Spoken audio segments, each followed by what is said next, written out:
MIM पक्षाने शहरातील काही प्रभागांमधून निवडणूक लढवण्याचा निर्णय घेतला आहे।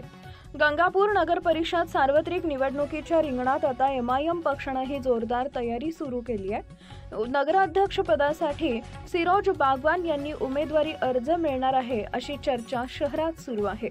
एमआयएम पक्षाने शहरातील काही प्रभागांमधून निवडणूक लढवण्याचा निर्णय घेतलाय। गंगापूर नगर परिषद निवडणुकीचा राजकारण दिवसेंदिवस तापत चाललंय। आता एमआयएम पक्षानेही आपले दावेदार जाहीर करत इतर पक्षांना थेट आवाहन दिलंय। सिराज बागवान हे समाजसेवक म्हणून गंगापुरात ओळखले जात असून त्यांनी नगराध्यक्ष पदासाठी औपचारिकरित्या तयारी सुरू केली आहे। एमआयएम पक्षाने शहरातील 4 प्रभागातून उमेदवार उभे करण्याचा निर्णय घेतलाय। पक्षाच्या स्थानिक पदाधिकाऱ्यांसोबत झालेल्या बैठकीत हा निर्णय घेण्यात आला असून जनतेचा आवाज नगरपालिकापर्यंत पोहोचवण्यासाठी एमआयएम पूर्ण ताकदीने निवडणुकीच्या रिंगणात उतरणार असं फैसल बासलोन यांनी सांगितलंय।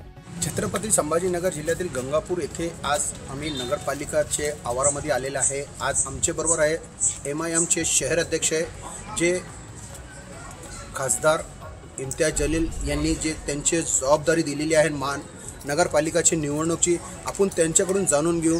आज गंगापूरची नगरपालिकाची निवडणुकीची प्रक्रिया सुरू झालेली आहे। त्यामध्ये एमआयएम पक्ष काय भूमिका घेणार आहे आणि किती उमेदवार उभं राहणार आहे।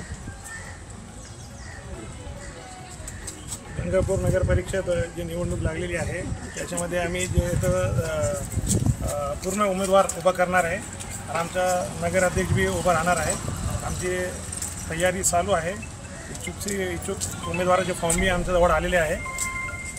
आता आम्ही माजी खासदार इम्तियाज जलील साहेब यांच्यासोबत बैठक करून ते आम्ही पुढचा निर्णय घेणार आहोत।